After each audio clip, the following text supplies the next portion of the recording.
c'est Charlie et aujourd'hui on se retrouve pour une nouvelle vidéo qui est les lectures d'avril. J'ai lu environ une dizaine de livres. On va pas perdre de temps parce qu'à chaque fois je parle trop, le montage est trop long. On va commencer par les livres que j'ai lus en papier mais qui ne sont plus en ma possession parce que c'était mon ami Momo qui me les a offerts. On s'est fait un Secret Santa et donc on avait une petite liste de livres qu'on voulait avoir et donc les autres devaient piocher dedans et j'avais mis le tome 1 de l'éducation meurtrière de la saga Scholomance de Naomi Novik. Au final j'ai reçu un autre livre. Momo me dit je ne te l'ai pas pris parce que c'était elle qui était mon Père Noël secret parce que je les ai à la maison et qui sont un peu particuliers, même si j'avais choisi la version poche puisque la version brochée est pas belle, enfin je la trouve mouais, alors que la version poche elles sont magnifiques. Elle me dit bah, je peux te les passer, donc je les ai lus en version brochée. J'ai commencé à les lire, j'étais très fatiguée ce soir-là, je me suis dit vas-y j'ai lu un chapitre un peu pour checker. Et la plume est particulière, je comprends aussi pourquoi il y a autant de personnes qui n'aiment pas. Parce que la plume est très particulière, c'est une plume où les phrases sont très longues mais avec beaucoup de virgules, donc ça donne une sensation de vitesse. T'as l'impression que ça va très vite, mais les chapitres sont très lents, les phrases sont très longues, je lis vite. Donc les phrases plus moi qui lis vite, j'ai cette sensation que l'héroïne elle était un peu sous cocaïne. Alors je sais pas vraiment à quoi ça ressemble quand on est sous coke, mais c'est l'image que je m'en fais. Quand je l'ai lu, j'ai eu du mal parce que bah, déjà j'étais épuisée, donc tu sais genre quand tu lis et que c'est un peu particulier, t'es là en mode waouh, il faut que je m'accroche. Je me suis tellement bien accrochée que j'ai lu 80 pages, ce qui pourrait correspondre en vrai à 2 chapitres, puisque vraiment ils sont très longs les chapitres. C'était incroyable, c'était exceptionnel. Donc on va suivre elle, alias Galadriel. Sa mère ne l'a pas gâtée en termes de prénom. Après j'ai dit ça et vu l'orthographe du mien, parce que Charlie c'est mon 3e prénom, je vais pas trop l'ouvrir, mais elle n'a pas été trop gâtée. Elle l'étudie à Scholomance, donc qui est l'école magique. Tu sais, t'as pas un vieux truc qui pue pour t'expliquer pourquoi ils sont dans l'école, il y a une vraie raison, c'est-à-dire qu'ils sont des espèces d'aimants à malais. Les malais c'est des espèces de monstres tout simplement qui souhaitent les dévorer parce que les sorciers de 13 à 18 ans, quand ils grandissent, leur pouvoir se développe et c'est comme s'ils étaient la meilleure fontaine de chocolat du monde, c'est-à-dire que tous les malais se dirigent vers eux. Une école a été créée, une école magique qui se trouve pas vraiment dans notre monde mais dans un espèce de néant. Le problème c'est que les sortilèges ne suffisent pas, que quand on a tenté de les améliorer, les équipes qui sont parties, des adultes, sont parties ne sont jamais revenues. L'école est devenue une espèce de prison où tu peux à tout moment décéder. Ça va se passer dans cette école, c'est un Dark Academia si vous l'avez pas encore compris et vraiment j'avais adoré la 9ème maison qui est aussi de ce style là. J'avais pas aimé If We Were Villain pour la simple et bonne raison que il manquait vraiment ce côté intrigue. Vraiment les Dark Academia j'ai besoin qu'il y ait de la magie. C'était exceptionnel, tellement aimée. Elle, c'est vraiment un personnage qui est toute seule et tellement puissante que l'école lui propose des sortilèges à apprendre parce que c'est le but quand même, ça reste une école et à chaque fois c'était sortilèges pour buter la moitié de la terre, ce genre de conneries. Et donc c'est un côté très drôle parce qu'elle est très sarcastique et donc à chaque fois c'est drôle, c'est très drôle. Au début on commence, elle est toute seule et au fur et à mesure il va se passer des choses, elle va se rapprocher de certains personnages. Que dire de plus à part que j'ai tellement aimé, genre vraiment j'étais contente d'aller me mettre au lit juste parce que je savais que j'allais pouvoir lire le livre et qu'est-ce que c'est agréable comme sensation. Genre du coup j'ai lu le tome 1 et 2. Le tome 2 on commence à avoir un tout petit peu de romance mais elle est vraiment très secondaire, hein, vraiment ne l'achetez pas pour ça. Mais alors l'un des livres de fantasy où la romance est plus que secondaire, où j'ai eu tellement envie de crier plusieurs fois en mode oh mon dieu, c'est tellement exceptionnel. Vraiment, c'était incroyable. J'ai adoré. Au livre que j'ai lu en e-book, il y en a plusieurs, vous allez voir. Je vais commencer par les 2 que j'ai lus dans un week-end parce qu'ils étaient assez courts et que c'était des e-books. Et l'avantage, c'est que la Kindle, elle m'indique combien de temps il me reste pour lire. Et je sais pas, moi, ça me motive, tu vois, quand elle me dit vous avez 4 heures de lecture, je me dis mais c'est easy ça. Et du coup je les ai un peu lus parce que je savais aussi que si je les faisais traîner, ça allait traîner. J'ai lu Ange de Anne Robillard, c'est de la saga Antichristus. C'est sorti il y a très longtemps. Et Anne Robillard, je la connais parce que j'avais lu Les Chevaliers d'Émeraude. Elle écrit des bouquins qui sont très courts. Et alors sur celui-là, j'ai pas été ultra fan. Une espèce de société secrète qui est en charge de ces mythes-là, de vérifier s'ils sont réels ou non, et auquel cas bah, de faire en sorte qu'ils fassent pas de la merde. Je me souviens plus de l'héroïne, mais je l'ai pas trouvée non plus exceptionnelle. Les autres personnages secondaires ne m'ont pas fait grande impression.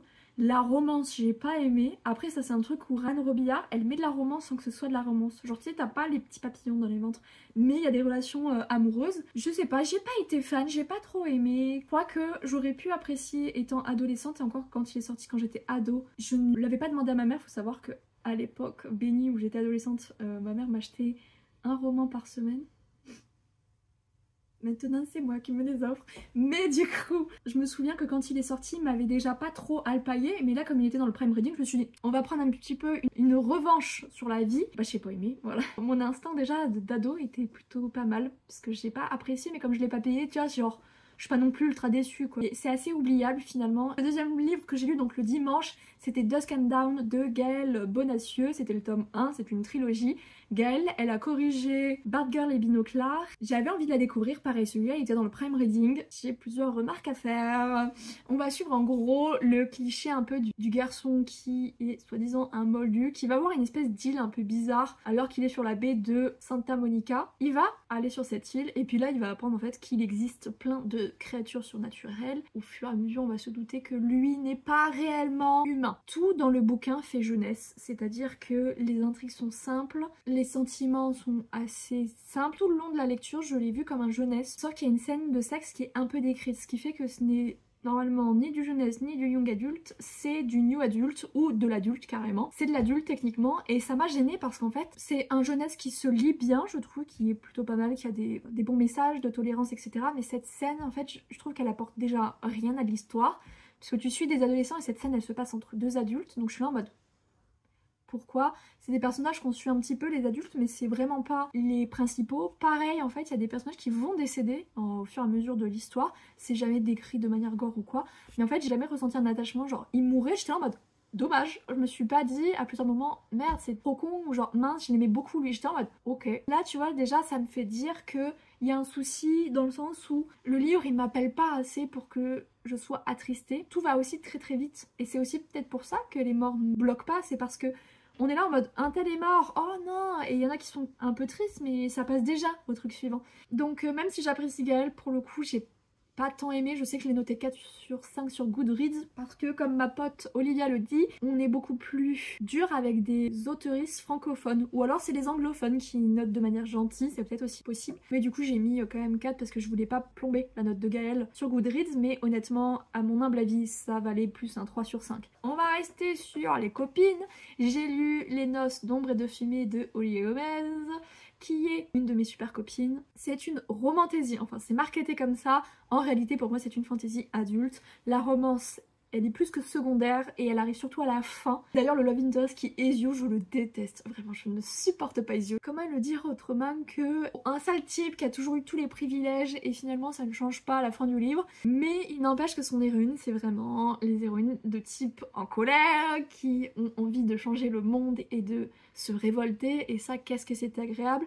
On va beaucoup parler de l'avortement parce qu'en fait elle se retrouve forcée d'être mariée à Ezio et de porter son héritier, sauf que le problème c'est que c'est un mage. Les épouses de mages, quand elles portent les enfants, elles ne survivent pas à la grossesse. Donc en fait, elle a une date de fin qui est prévue, qui ne l'arrange pas des masses, sauf qu'elle a accepté tout ça parce qu'en gros son père est un ignoble connard qui a violenté sa mère, a menacé l'endroit où elle vivait avec sa grand-mère et avec toutes ses sœurs, donc ses sœurs dans le sens sororité. Et donc elle a pas le choix, c'est-à-dire que là, en gros, ses sœurs ont besoin d'elle, parce que sinon, elles ne survivront pas. Alors ses sœurs à chaque fois lui disent de ne pas le faire et de ne pas y aller, mais bon, Priya c'est quand même une héroïne qui a des idées bien arrêtées, qui sait ce qu'elle veut et elle ne laissera pas mourir ses proches. C'était très très intéressant, ça parle du coup beaucoup de l'avortement, de porter des enfants qu'on n'a pas envie, et c'était très agréable. C'est pas cliché comme beaucoup de romantaisie pour la simple bonne raison que ce n'est pas une à mon humble avis.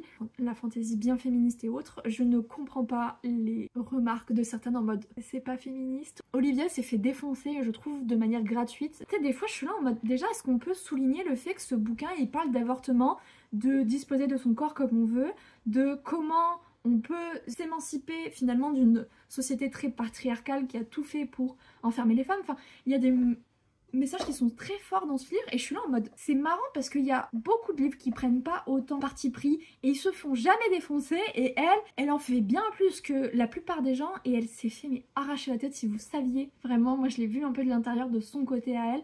Et vraiment c'était injustifié. J'ai beaucoup aimé le livre, j'ai beaucoup moins aimé les retours de commentaires sur Goodreads. Il y en a, je pense qu'elles devraient mettre de l'eau dans leur vin et balayer devant leur porte. On va passer encore à une autrice française qui est Laetitia Danaé avec le premier tome de Que l'amour soit douce. En gros, notre héroïne, vraiment elle a une vie a une vie de merde, voilà. Depuis toujours en fait elle peut voir les esprits. Le fait qu'elle voit les esprits provoque un petit peu sa mort. Elle va être sauvée par des faucheuses. Elle va être transformée en Bella Muerte. J'ai beaucoup aimé mais c'était pas un coup de cœur mais tranquille, et je regarde toujours un peu les commentaires Goodreads et il y a quelqu'un qui avait dit c'est un livre Wattpad. Et c'est vrai qu'avec du recul, c'est un peu un livre Wattpad. Enfin, il y a de l'action mais pas trop. La romance elle n'est pas là, je pense qu'elle arrive dans le 2e tome parce que je vois un petit peu là où on veut en venir sur la romance. L'héroïne c'est quand même une héroïne que je trouve un peu...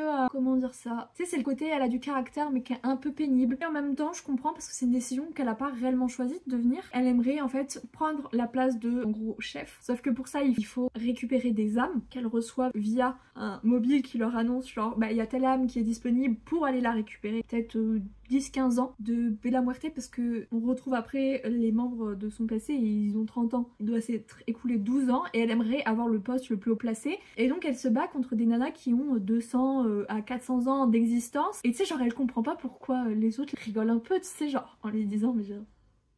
C'est une nouvelle un peu. C'est pas du tout un coup de cœur ni même une pépite ou quoi. C'est une lecture sympathique. J'avais acheté ce premier tome en e-book dans une opération All Star. Je suis pas certaine d'acheter le tome 2 plein pot, parce que là je crois qu'il est à 10 balles quand même. Je suis pas prête à mettre 10 € pour un livre qui m'a moyennement convaincue. J'ai quand même mis pareil, je crois 4 ou 5 étoiles parce que je pense que c'est important de soutenir des autrices françaises et de passer un meilleur moment que sur Dos Scandam. Mais c'est pas non plus genre, tu sais, le truc où je vais m'en souvenir. Ensuite on va passer au dernier e-book, c'est ma lecture VO. Je l'ai traîné sa mère. On est sur Love Theoretically de Ali Hazelwood. C'était le dernier de Ali que je n'avais pas lu. Pour moi il est quand même en dessous des deux autres, notamment de Love on the Brain, même si j'ai découvert que sur Love on the Brain, le livre le moins bien noté de Ali, que voulez-vous que je vous dise, les gens ont du caca dans les yeux, mais du coup on va suivre notre héroïne Essie. On va suivre Essie qui est un peu...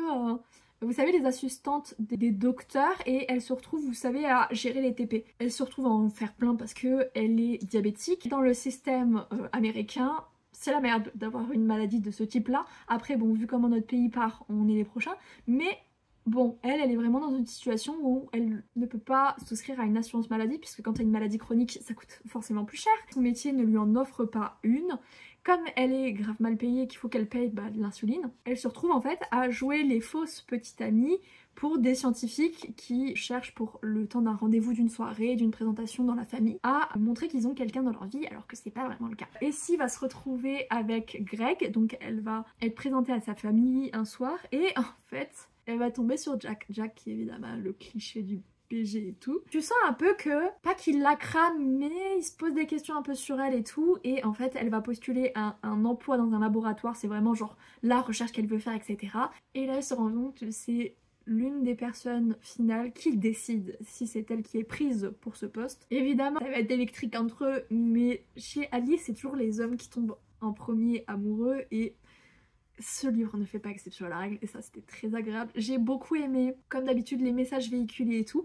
À un moment, ils sont à une soirée un peu de... pas d'entreprise, vous savez, mais avec des collègues dans une maison de potentiellement ce qui aurait pu être sa supérieure. Elle va découvrir que le fils de cette femme a fait appel à elle dans le passé et en fait, il pensait qu'elle allait coucher avec lui. Et elle lui dit, bah non, en fait, je suis ce qu'on appelle communément une escorte en fait.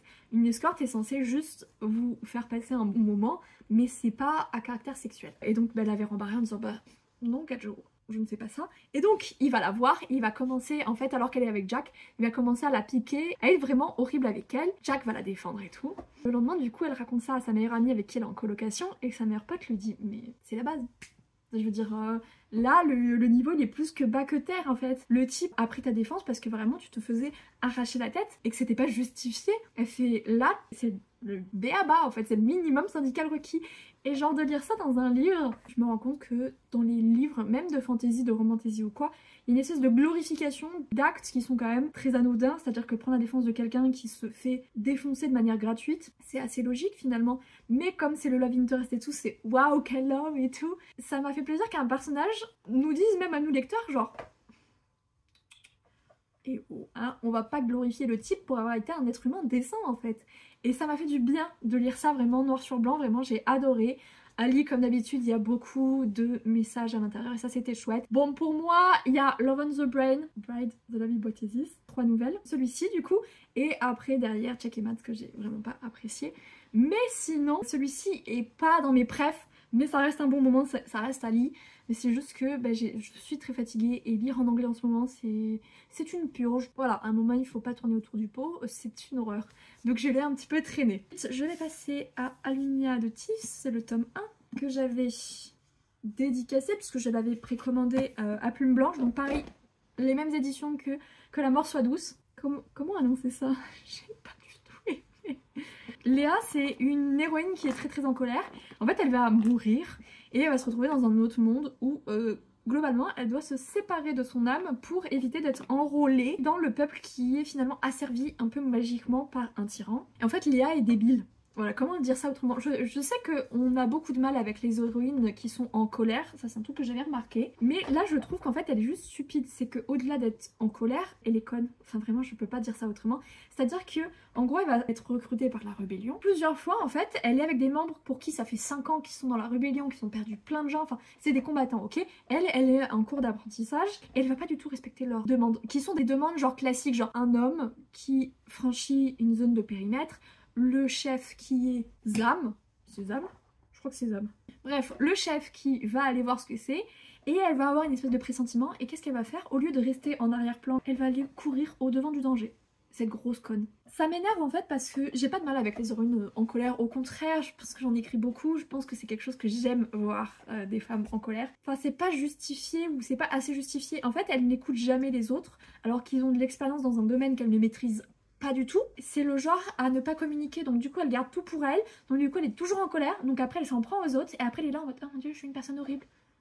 Mais communique putain! Et moi vraiment j'ai du mal avec ces personnages qui sont de type caillou et qui s'en prennent aux autres de manière quand même gratuite, parce que là c'est quand même je trouve gratuit, un petit peu perdu et qu'elles se sentent mal, ça c'est logique et ça s'entend. Ce que je trouve qui n'est pas logique c'est qu'on lui pardonne un petit peu tout parce que c'est l'héroïne. Vous voyez cette sensation là, alors que dans la réalité, je la démarrerai.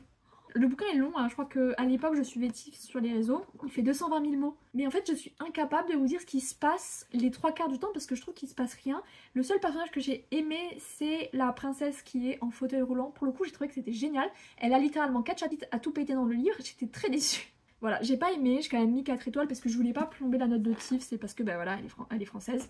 Quand je l'ai noté, je pense que j'aurais mis 3. Aujourd'hui avec du recul j'ai mis 2. J'ai des copines qui ont lu le tome 2 qui m'ont spoil. Pas mécontente de pas lire la suite. Voilà, le problème c'est qu'il va être dédicacé quoi. Enfin le dernier livre de cette sélection qui est beaucoup trop long, mais en même temps il y a 10 livres.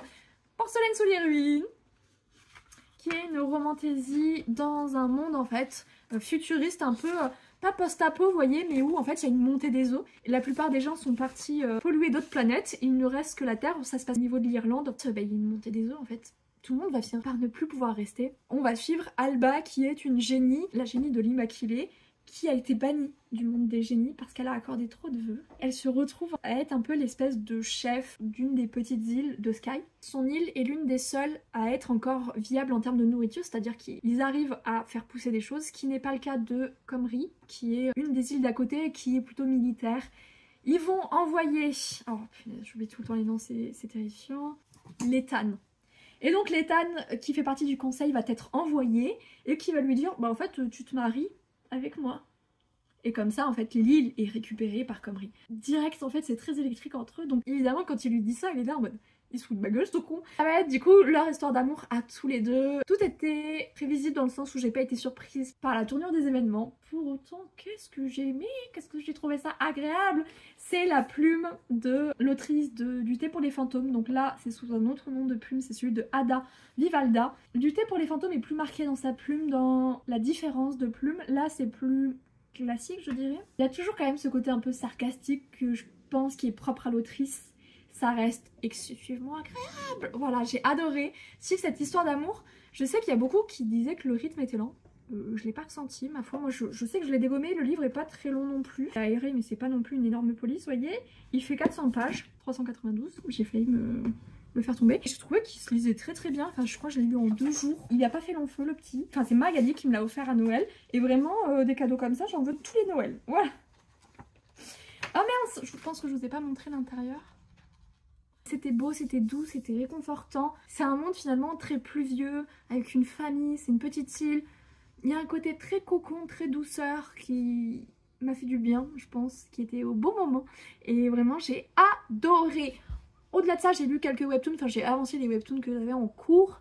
Mais là, on va s'arrêter là. Du coup, beaucoup de lecture, c'est long, hein. Moi, je vais vous laisser là. Je vous fais à tous et à toutes de gros bisous. Je vous aime tous très fort. Ciao, ciao!